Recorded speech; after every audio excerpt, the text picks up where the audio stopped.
Izin memperkenalkan diri, nama Ijlal Hikmal Rosyad, NIM 2114401066 dari D3 Keperawatan. Di sini saya akan mempresentasikan hasil kerja saya tentang sistem saraf. Ya, sistem saraf itu merupakan salah satu sistem koordinasi yang bertugas untuk menyampaikan rangsangan dari reseptor untuk dideteksi dan direspon oleh tubuh. Untuk dapat menanggapi suatu rangsangan, ada 3 komponen yang harus dimiliki oleh sistem saraf. Di antaranya yaitu reseptor, pengantar impuls, dan efektor. Selanjutnya ada bagian-bagian sel saraf.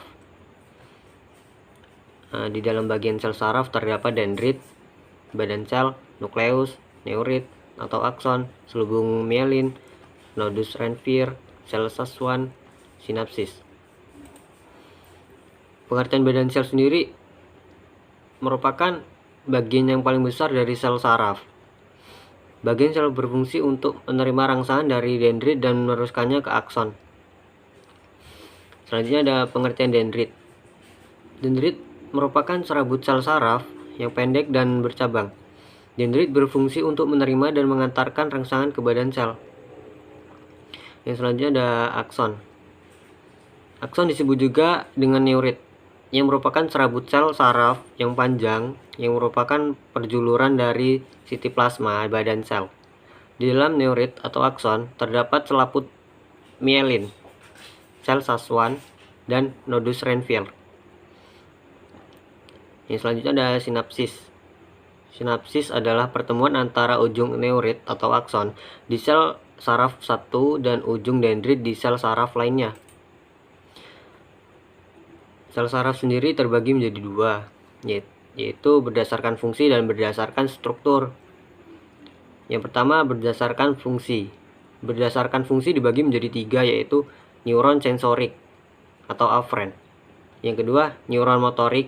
Yang ketiga neuron interneuron. Untuk yang berdasarkan struktur ada 3 juga. Yang pertama neuron multipolar, kedua neuron bipolar, yang ketiga neuron unipolar. Selanjutnya ada neuron sensorik. Sel saraf sensorik adalah sel saraf yang mempunyai fungsi menerima rangsangan yang datang kepada tubuh atau panca indera, dirubah menjadi impuls atau rangsangan saraf, dan meneruskannya ke otak. Berikutnya ada sistem neuron motorik. Sistem neuron motorik sendiri mempunyai arti sel saraf yang mempunyai fungsi untuk membawa impuls saraf dari pusat saraf atau otak dan sumsum tulang belakang menuju otot. Berikutnya yaitu sistem interneuron. Sistem neuron interneuron banyak ditemukan di otak dan sumsum tulang belakang. Neuron ini menghubungkan neuron sensorik dan neuron motorik atau menyampaikan informasi ke seluruh interneuron lain. Yang berikutnya ada neuron multipolar.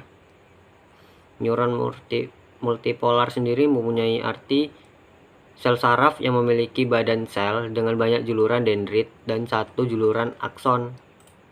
Berikutnya ada neuron bipolar. Neuron bipolar yaitu sel saraf yang badan selnya memiliki 2 juluran dendrit dan akson. Berikutnya ada neuron unipolar.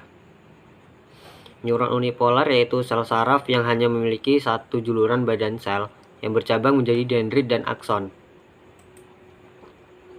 Berikutnya ada saraf otonom. Apa sih saraf otonom itu? Saraf otonom itu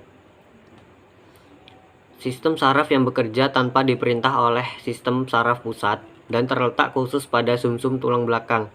Berdasarkan sifat kerjanya, sistem saraf otonom dibedakan menjadi 2, yaitu saraf simpatik dan saraf parasimpatik. Berikutnya ada impuls saraf. Impuls saraf mempunyai tiga bagian, yaitu polarisasi, depolarisasi, dan repolarisasi. Polarisasi adalah keadaan di mana saraf sedang istirahat atau keadaan di mana saraf tidak sedang menjalankan rangsangan. Pada keadaan ini, muatan yang lebih negatif berada di sisi dalam membran, sedangkan muatan yang lebih positif berada di sisi luar membran. Depolarisasi adalah keadaan di mana saraf sedang menjalankan rangsangan. Pada keadaan ini, muatan yang lebih negatif berada di sisi luar membran, sedangkan muatan yang lebih positif berada di sisi dalam membran. Berikutnya ada repolarisasi. Repolarisasi disebut juga sebagai periode menyembuhkan sistem saraf mengalami depolarisasi. Repolarisasi merupakan tahapan yang paling penting bagi sel. Di antara depolarisasi dan repolarisasi terdapat satu periode yang disebut sebagai periode refraktor, yaitu periode waktu tertentu saat sel saraf tidak dapat menanggapi rangsangan yang diberikan untuk kedua kalinya. Mungkin segitu saja yang dapat saya presentasikan, kurang lebihnya mohon maaf. Kepada Allah saya mohon ampun.